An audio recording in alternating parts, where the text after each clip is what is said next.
Episode 2 of therapy session. Who are you? Um, Go ahead. my name's Jesus.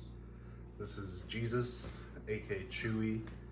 No, it's Jesus, aka Chewy. I was gonna say Jesus at the end. Oh, well, I mean my actual name is, but all the other ones are nicknames. Yeah. How you doing today? How's your day going so far? It's 2:16. Well, I've had a huge headache today. How come? I don't know. I woke up with it. It hasn't gone away. How's your week going thus far? You know it's Thursday, pre-Friday. Yeah. Excited for the weekend. Are you? Not really, but I mean it's fine. It's going better than most. Yeah. I would say so. Do you have any plans for the weekend? I don't think so. I was thinking, well, obviously Saturday's just taken up by church. And then Sunday, chores, homework. I don't think I was going to do anything with my family or with Crystal. But I don't know. Your wife. My wife. Yeah. Be spontaneous. So, one thing I wanted to narrow in on was you are the most religious person, if you want to call yourself that, of our group. Would you call yourself religious or spiritual or? I mean, what do you define as religious? You tell me. Because I mean, whenever I hear the word religious or religion, it's just like a set or like a standard or standards that people follow from historical figures in the past, or like what are they called, dogmas? You know, like dogmas are like, I would say like statements that people guide themselves through. Okay. So where would you say you land? I mean, I do follow religion. I have a spiritual feeling, as in a connection with God, and of how I've been taught, like certain, I wouldn't say, let's call them spiritual, oh shoot, I just lost the word. Like spiritual thought processes. I don't know. Like, you know how like there's philosophical thinking? Well, my perspective is like spiritual. What's the limitations of that? Like, do you look at everything in life in that spiritual context, or it's like when push comes to shove, that's when you apply it? I've always had a huge like internal debate with that kind of stuff. Okay. Like ever since probably high school, it was probably when I became a little bit more, I want to say like conscious of what I was actually practicing, or like my mom like it superimposed in me from a young age. But I was starting to like not doubt, but like be a little bit more curious, like, oh, what's the other side? Like, why are we taught this versus something else? And usually I try to keep it a little 50-50 and like not too religious, too spiritual, or not as simply stating it like scientifically based. Because like I've had friends where they're like just pure science is the only thing they believe. If it can be like tested through a hypothesis and experiments, it's like that, and it can be proven through that, like that's the only thing they'll believe. But if it can't, then like it doesn't exist. Like there's no point into thinking that.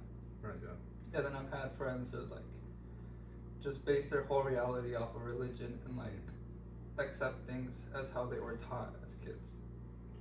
So, since you are 50-50, where you're not one side or the other, of like what you've explained, I feel like are the two extremes.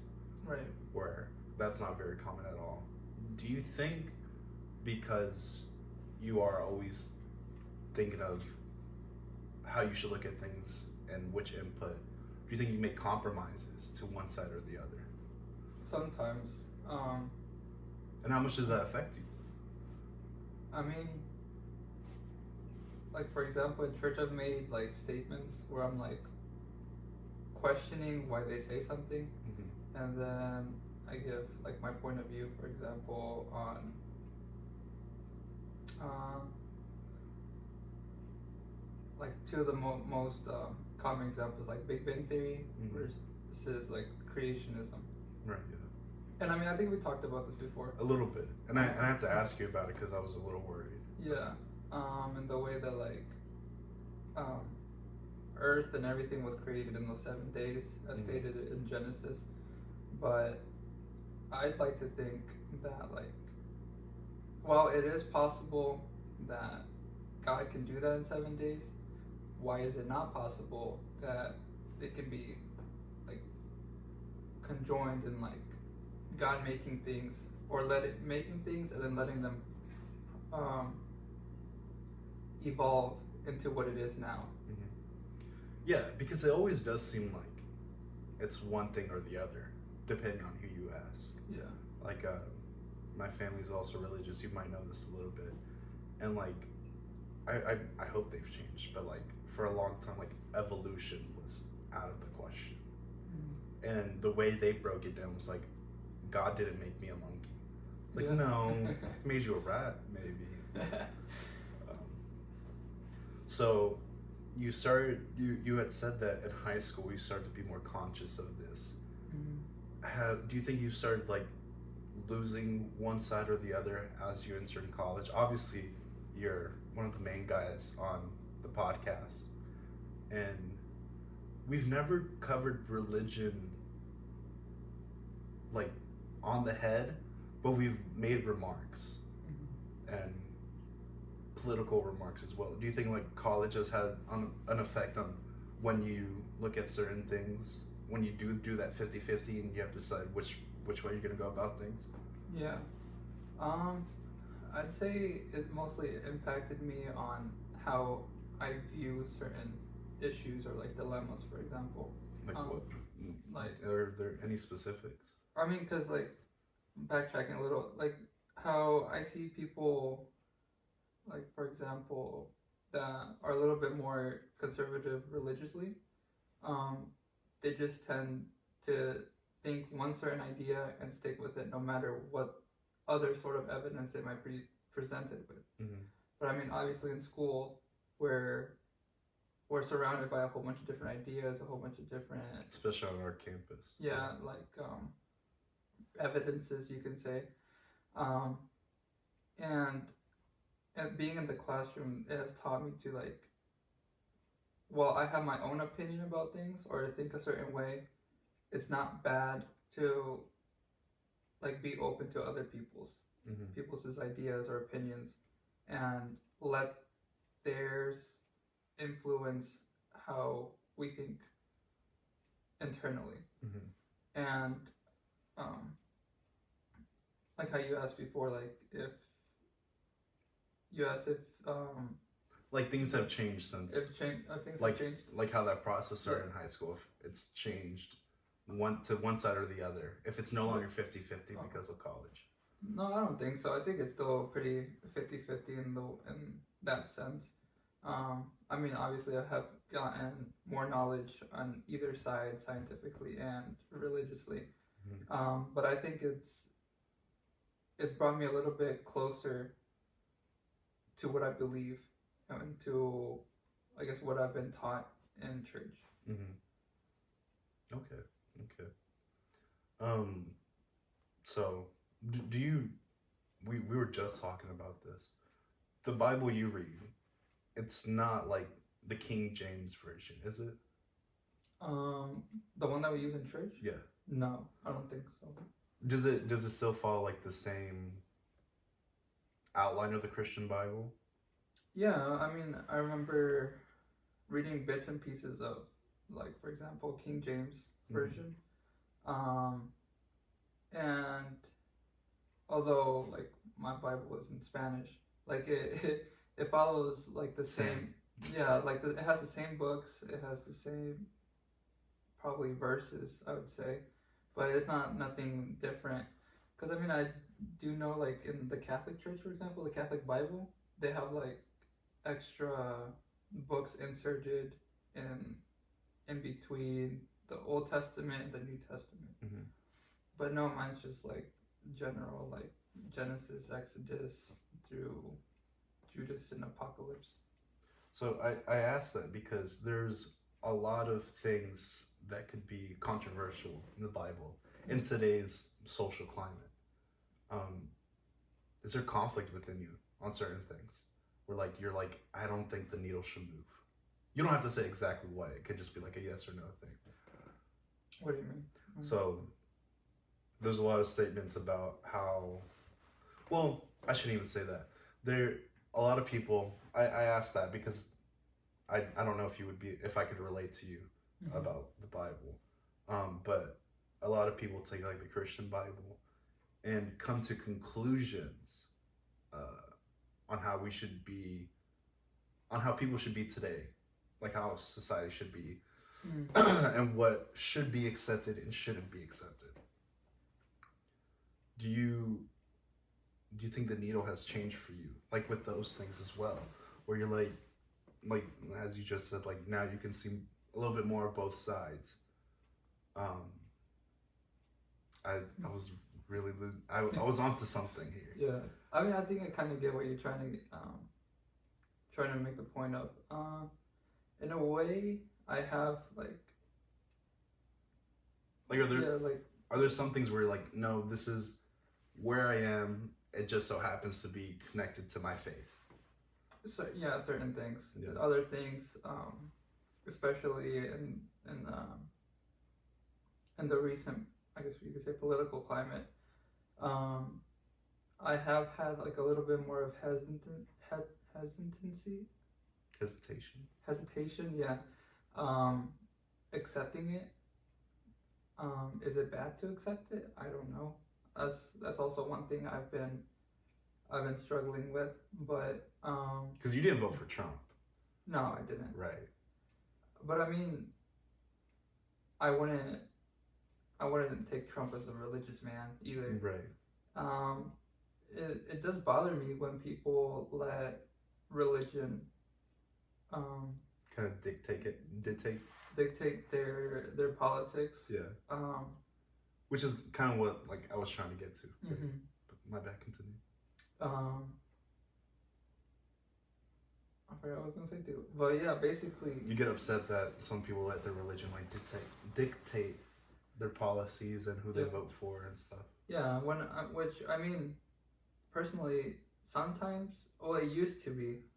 I remember in school, be like, major elections were coming up, and they're like, "Oh, who are you gonna vote for?" I'm like, "I'll probably vote for this guy just because he's a Republican," and I had a little bit of like religiously conservative views, mm-hmm. and they just so happened to align with the political conservative. Right. That's how I have always been growing up as well. Mm-hmm. But I'm sorry. No, it's fine. But yeah, it's weird. Yeah, I understand that. And like I said, like our friend group is pretty progressive, or at least that's what we say we are. Yeah. Not to say that you're not or not, but I feel like in 2021 to be our age and have conservative or religious or sometimes even God and attached to your identity can be a little weird or frowned upon almost. Do you feel that at all towards you? I know you also don't like blast every idea you have online like I do on Twitter.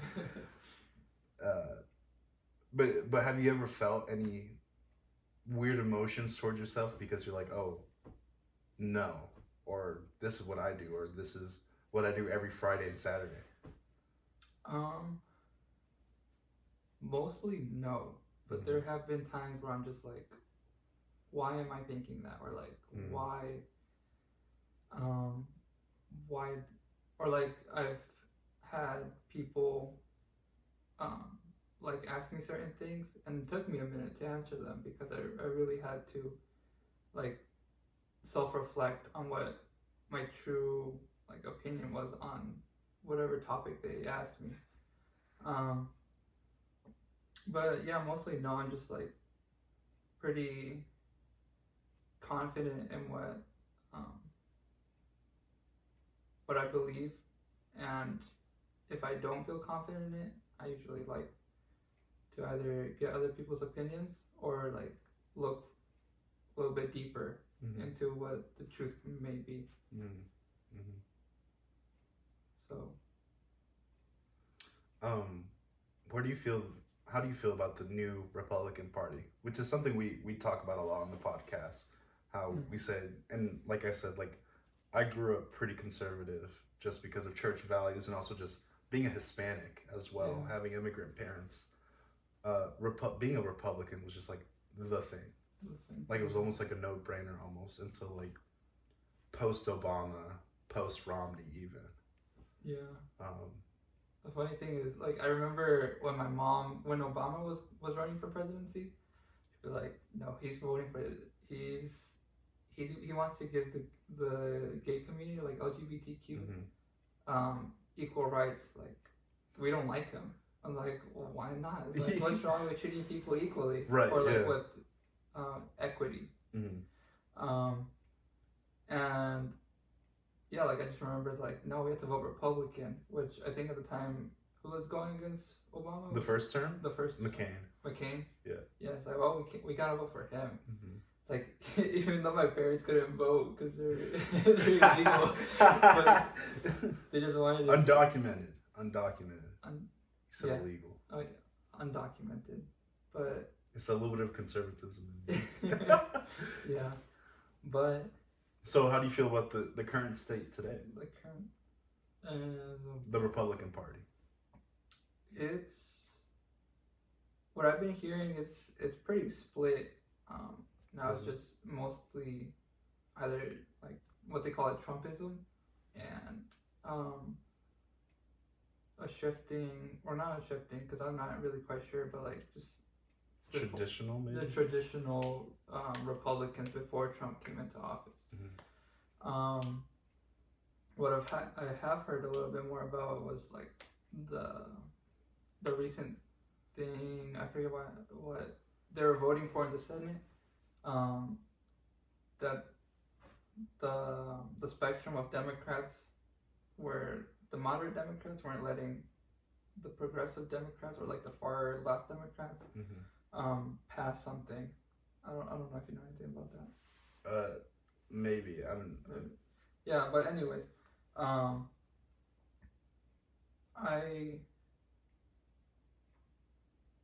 don't know. It's just weird how like there's a spectrum within a spectrum of these political like identities, and I've always like hesitated when people ask me, it's like, oh, what's your what do they call them? Like whether you're a Democrat or Republican or political party. Yeah, your political party or like your party of choice. Like, I mean, I've always said conservative because, you know, like how you said, like every Hispanic household is always usually conservative. Yeah. There's like a 70% chance. Yeah. And 70 is like giving more credit to some. Probably. But yeah, I mean, my points of view have kind of been changing a little bit on that. It's like, oh, why? Because the stereotypical Republican is like no on every single social issue.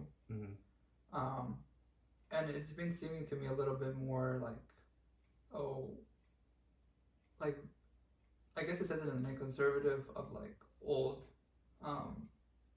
values, old ways of living. And I mean, I wouldn't say that it's like all progression is good, but that there needs to be progression. There needs to be progression from our grandparents or great grandparents. So yeah, I've always had a internal and external struggle with that kind of stuff. Right. Has us shaping the podcast, and I mean within this past year we've like been almost inseparable. Yeah. Has that had a strong influence on you? I mean, like, I show you the Communist Manifesto every time you come over, and I tell you about Zizek, and I even lectured you for like 30 minutes just about like communism and socialism and stuff like that. Is that having any type of effect on you? I'd say definitely. Are you a communist now? I'm not a communist now. I mean, although I remember in high school, I'd be like, "Oh, communism's kind of cool." Yeah. And I've also like seen like YouTube videos like, oh, the typical like high school, older high school, early college students like, oh hell yeah, communism. We need to implement communism. But I guess it's just because I know like the preliminary of it. It's like if I were to dive a little bit deeper on it, I'd probably be like, oh, probably not. That's not a good idea. Right. Yeah. But it just depends on how much you know about something. But yeah, I feel like you guys have influenced my thoughts a little bit and how like I think internally rather than externally, because you guys are always like, oh well, what's your opinion on it? I'm like, yeah. And I my bad. No, I was gonna say like I never try to like I ask you questions just because I'm genuinely curious, because not to say you're an oddball out, but you do carry different ideas than Anthony and I, who I would say were like the most furthest to the left. One of us further than the other, possibly. And like I never try to pressure you to like say an answer that I would like to hear. I'm just like, oh, this is just not a conflicting opinion, but he's looking at things differently because of X, Y, and Z. And that's like why I'm asking you things here. I don't want you to say on camera, oh, Zizek, I'm a Marxist, blah, blah, blah, blah, blah. Yeah. I just, like I said, like you're a great friend of mine, and I just want to know what's going on up there. Up here, yeah. I mean, but I think a pro of what I've learned with like your guys' time, like being with you guys, is like it kind of opened up a door of curiosity as to what I always just had as like, this is this because of that. And now I'm just like, oh wait, well, why can't it be this or that? And I mean, that's good. That's progress, because like you're not staying within a singular, how do you call it? Like a singular point of view. Like you're just like opening up your scope and learning about other things, because I mean, I've always had it in my mind, like if you don't know your history, you're bound to repeat it. And like I guess I've always like messed with you guys like ignorance is bliss, but which you just said. Yeah, I just said that in the last podcast.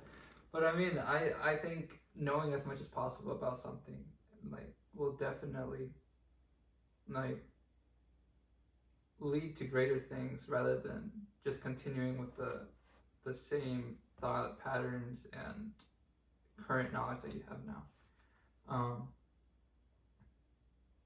And then I would also like to add that like sometimes you guys do say things I'm like, whoa there, like that's not what I think. Yeah. But I mean, it's fine, obviously, because you just don't say it on camera. Yeah, I don't say it on camera. I wouldn't say like out of fear of what like everybody else is gonna say, but like just because that's just not who you are. Yeah, I usually, unless like I'm asked my opinion about something or like what I think, like I probably won't add to it unless I truly think that that other person is like completely wrong. Like if you were to tell me 2 + 2 = 5, I'm like, no, hold on, like 2 + 2 = 4, and then proceed to explain as to why. But like if you were to like, for example, like why basic, what's it called, universal income? Universal basic income, UBI. UBI. Like if that's why that's a good thing, I'll be like, oh yeah, definitely. Like there's been so many studies and other things that strongly approve of why that would be a good idea. Although like back then I would have been like, oh no, that's kind of dumb. Like, why are we gonna take things from other people that have possibly worked so hard for? But also like the accessibility to information that we didn't have back then just kind of helps us see why it would be a good idea now, since like we're learning about like how, for example, billionaires, how they use their money and like why they're billionaires now rather than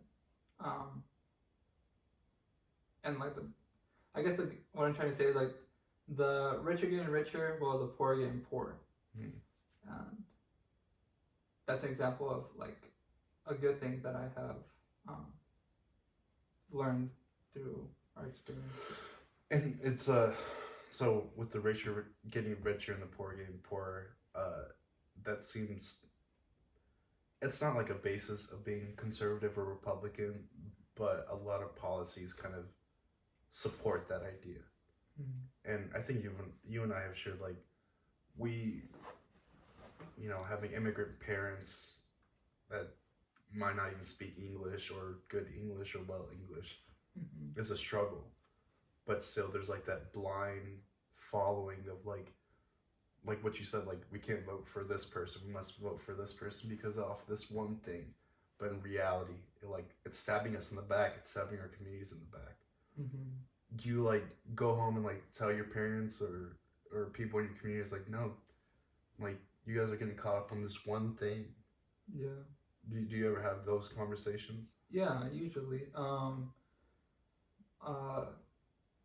When I've always not felt bad, but like wanted, since like my mom was a single mother of 4 children, it's like I took on that eldest responsibility of like, oh, I gotta take care of my, basically, which is common. Yeah, like my family, because like my mom was always working, and like my siblings, like she didn't have time for my siblings, for example, and like she only made it, I think, to the 9th grade in which Mexico. Is like high. Yeah, it's and like people in our community. Yeah, like not many people make it. Most of my uncles and aunts, I don't think they made it past. It's always like 3rd grade. 3rd or 4th grade. Yeah. The second highest was probably like 6th or 7th grade. Yeah. So like my mom was like the smartest out of them, but still like 9th grade education doesn't really compare. She was the most educated. Yeah.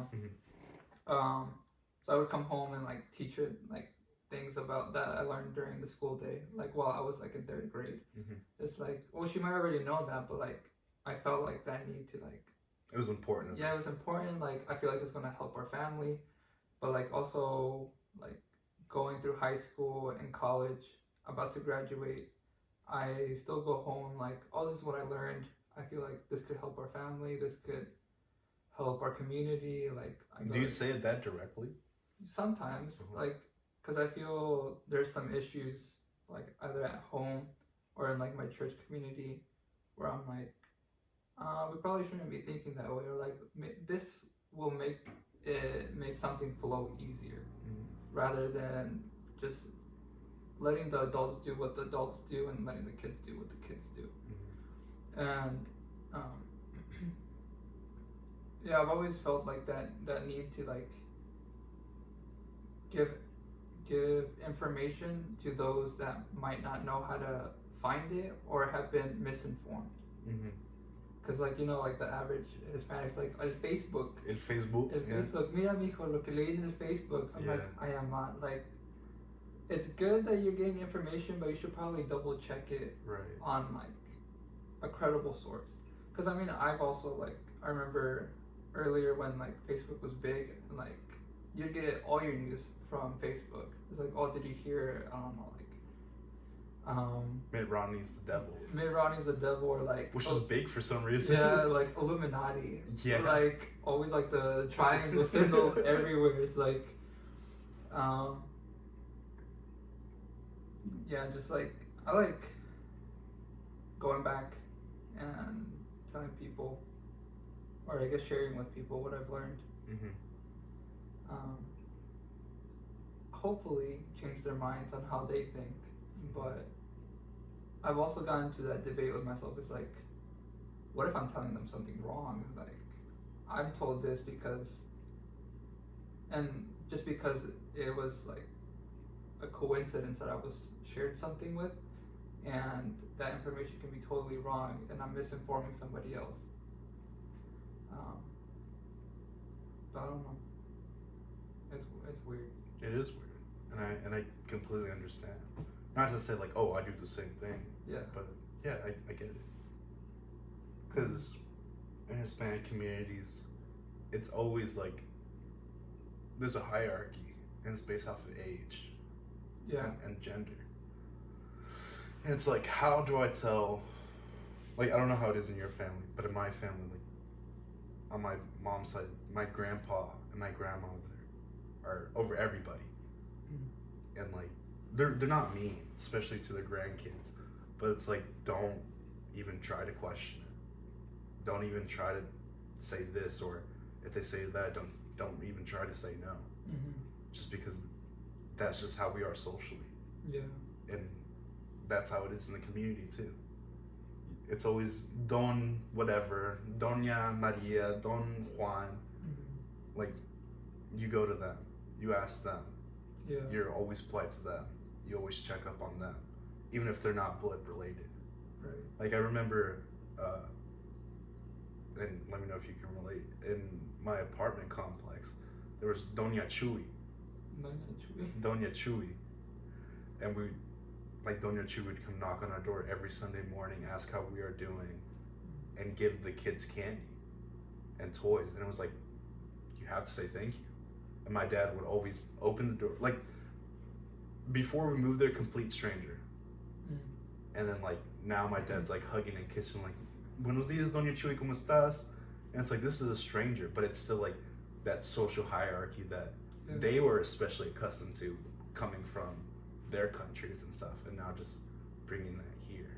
Yeah. Can you relate at all to that, or? I mean, I understand what you're talking about, but no, as in how I grew up, I can't relate to it. Because when my family came over, or I guess my parents came over, it was just them. Like, no other extended family. We didn't really live in communities where it was like a high Hispanic population. It was like, yeah, it was mostly just minorities. It was just like clusters. Clusters of like minorities, not necessarily like high density Hispanic populations. So, but my parents always like tried teaching us, like, especially like with Hispanics, like, have a greater respect for like elders. Back home, like in Mexico, when we visited, like, since my grandparents were already like older, it was like my uncles and aunts that were taking care of them, and they couldn't really like make decisions or like say, this is how this is going to be done, just because of their age. And so I feel, and like what I've heard like through my mom, is like they weren't given that respect as like community elders. It's like they were kind of set aside because of their age. And so it was kind of like not the youngest, but like the younger ones, like middle age probably, that were making the decisions, that were the go-tos of like, I don't know, certain issues, or like for advice, that kind of thing. I know you were born here. Was your wife born here as well? I always forget. Yeah. How important is it to you to pass down like these like old traditions, old Hispanic traditions? Like, is that something that you think about and like worry about? Yeah, I mean, like, I'd say as I'm getting older, I'm worrying about it. I mean, when I was younger, I would think about it. I'm like, oh, like, I don't want my kids to be like, I don't know if the correct term would be like whitewashed, like just not speaking Spanish, not knowing what I don't know what's a piñata is. That's important. I mean, it could be important, but it's just the first thing that came to mind. Right. Yeah. But yeah, the more that I'm thinking about it, that as I'm getting older, I'm like, these are things that I want my kids to know and their kids to know, just because we're living in a whole different area that doesn't have that sort of culture 24/7. Right. Yeah. And I don't know if I told you, but one time I was filling out an application, and you know where it says like preferred language, I put English, and like after I wrote that, I was like, that's weird. And I'm thinking like, why is this weird? Why does it feel weird to write English as a preferred language?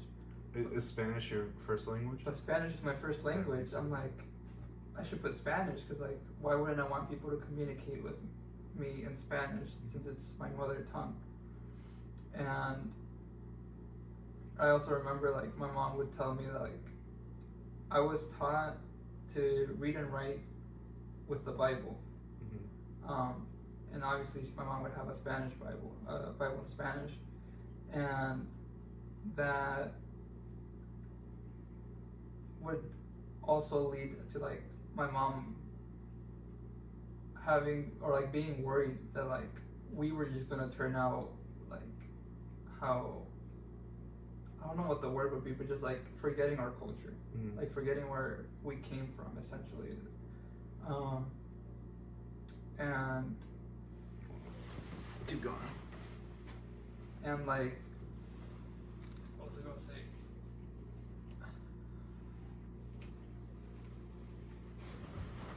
Yeah, so like worrying about forgetting like our culture. And yeah, as I wrote down, like, I don't want my kids to forget Spanish, like, because I want to teach my kids Spanish first, and then English, and possibly even other languages, because I want to learn those languages too. But I mean, culture is a big, how do you call it? Aspect of language. Because like, you can know a language, but you can't like know culture behind it. Like, for example,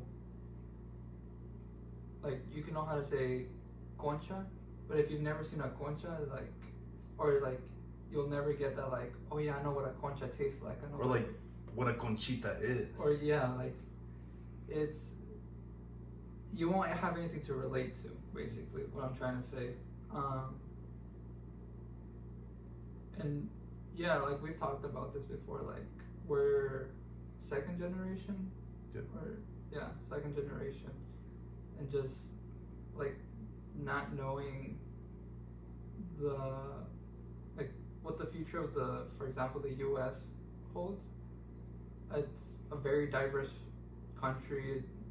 It's getting more and more diverse as people age, as people integrate with each other, as language is lost, new forms of communications are being invented. Like, for example, I don't know certain things that my grandparents knew when they were kids. And like sometimes we're over at Crystal's parents' and they're talking about something. I'm like, what are you guys talking about? Like, I've never heard that before. Like certain toys, for example. Like, I don't know if your parents ever like, or if you've seen it, like that one toy is like it's like a yo-yo, but like it's on, you have two sticks, a string. You know what I'm talking about? It's like, I never played with one, but like I know because my mom told me about it. And when I went to Mexico, they didn't have that. So like you could also see like the stream of like cultural changes that are happening. Are your siblings, like your younger siblings, as fluent in Spanish as you are?